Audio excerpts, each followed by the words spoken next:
Seenaa dhugaa obboleettii keenya baay'ee nama gaddisiisu.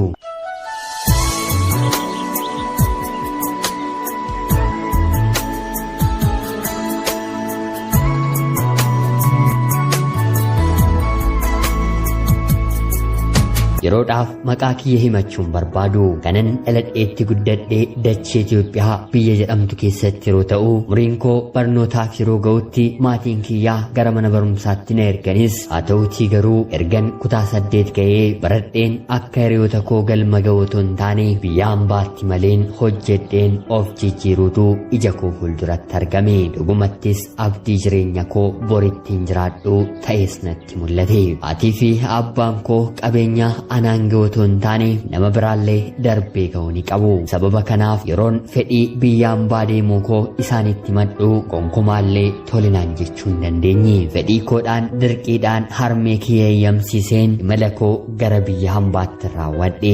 Rabbis na gargaaree mana gaarii na qunname. Dubartiidhaati jaalalli na barbaachisa. Yeroon kutaa 6 baradhurraatii kaasee dargaggeessaa akkam na jaallatu jaalalaan kiyyoosaa keessatti na galchee gaddaa fi gammachuu koo dhiphinaa fi milkii koo kanan waliin qooddadhu. Ani isa duratti dargaggeessa tokkoyyuu hin beeku. Innis ana dura shamarran tokkoyyuu hin beeku. Yeroon gara biyya hambaatti malu innis barnoota isaa addaan kutee hojiiwwan garaagaraa hojjechuu eegale. Jalqaba isaatiin mari'adheen gara biyya hambaatti kan hin bahe akkan gara biyya hambaatti maleen mindaan naaf kanfalamu akka jalqabeen ji'a ji'aan gara keettiin ergaa lafa nuuf bittee mana nuuf ijaartaa yaada jedhuun kan walii galle ture. Marree gaanis hiriyaa koo kana baay'een isa jaalladha. Baay'ees isa namana. Biyya hambaa deemeen baatii 2 booddee qarshiin argadhe harka koorra kan jiru hunda gara akkaawuntii jaalallee kootti walitti nuuf qabii yoo dandeesse atis maddiitti dalagaa gaarii hojjedhu jedheen amaneen irratti erguun eegale. Innis amanamummaadhaan qarshii xiqqoo wantoota garaagaraaf isa barbaachisu keessaa fudhatee isa kaan akkaawuntii isaarratti walitti nuuf qabu eegale. Booddee irratti qarshiin kun lafa bituuf yeroo ga'u lafa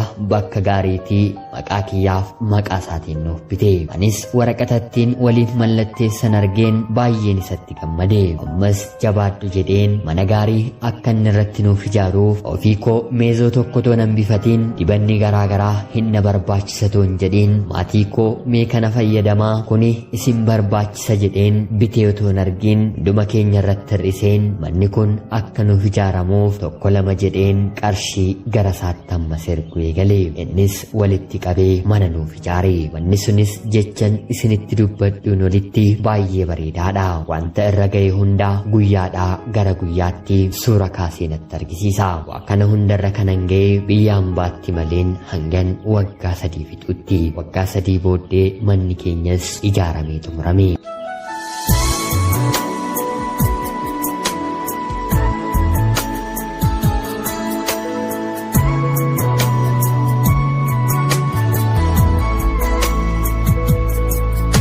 Kanaatti anaaf isa gidduu jaalala keenya fageenyi daangessuurraan kan ga'e rakkoowwan xixiqqoo nu gidduutti uumamaniin ala walitti bu'iinsi tokko illee hin jiru. Anis haga kanaatti maatii koo meezoon tokko sin barbaachisa jedheen qarshii tokko illee isaaniif ergee hin beeku. Hundumaarra wanti hagaarraa na ajaa'ibu haati koo yeroo tokko qarshii rakkattee yaantala koo rakkoon akkanaa nu mudatee jira nu gargaarii jetti yeroo na gaafattu anoon qabu mana ijaarrachaan jira lammata qarshii jettee nan gaafatiinii jedheen haadha koo gadameessa ishee keessaa na deesseen garaatti jabaadhee nawwadhe. Turtii waggaa 3 biyya ormaa keessaa ergan jiraadhee booda jaalalleen koo kun karaa seera qabeessaatiin piroosesii naaf xumuriitii anis gara biyya hambaatti dhufeen si waliin dalagaa jechuun na gaafate. Anis wanta nu barbaachisoo godhanneeti jirraa kan qabnoo hin nu gahaa waggaa 1 dalageen gara biyyaatti deebi'een waliin jiruuf jireenya keenya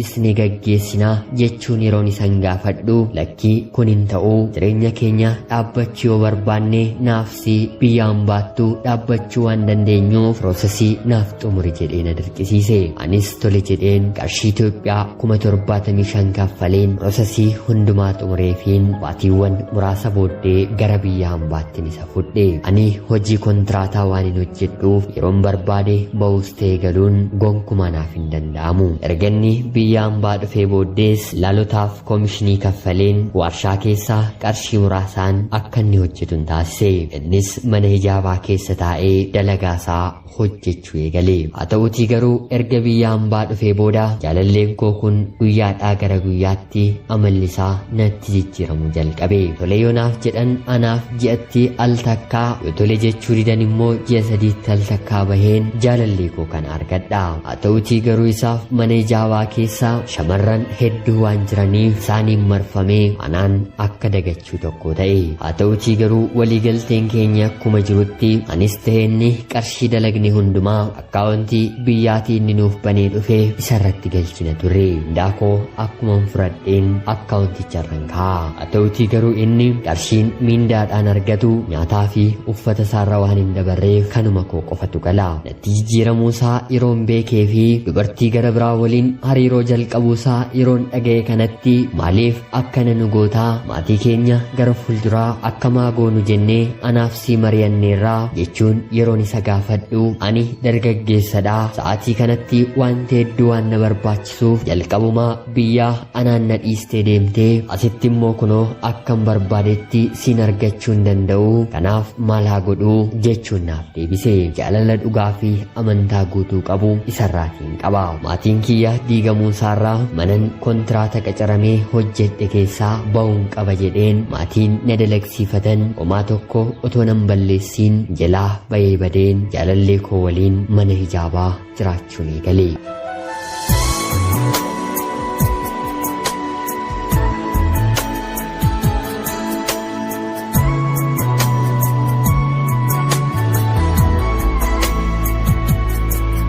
Inni bakka dalagaa isaatii kamisa galgala dhufee jimaata galgala deebi'ee ni deema. Boqonnaan isaa torbee torbeetti. Ani garuu ammas manan dalaguutii waatii tokkotti guyyaa tokko qofaa dalageen jaalallee koo waliin yeroo gaariin dabarsa. Haala kanaan waggaa 2-3 mana tokko keessaa waliitiin jiraanne. Haa ta'uutii garuu ammas jaalalleen koo dubartii kana dura mana hijaabaatti waliin ture waliin bakkeetti akka isaan wal argan gurri koo ni dhaga'a. Adda baafachuufis oliif gadi yeroon fiiguu mucayyoomti otoo inni na waliin jiruu beektee isa waliin jirtu kuni suuraa fi viidiyoo garaagaraa sagalee fi barreeffama garaagaraa isa waliin wantoota barreessitu yeroo yerootti erga dhageessee gubadhu naan jettee naaf erguun jalqabdi. Anis wanta kana baachuun gonkumaa natti ulfaate. Jaalallee koo kanaatiin maaliif akkana na gootaa? Anoo jaalala keenyaaf wanta narraa barbaachisu hundumaa kan falaatiin jira. Maaltu sitti hir'atee ana biraa maal dhabdee waliin jiraachuu kan jibbiteetti yoo ta'e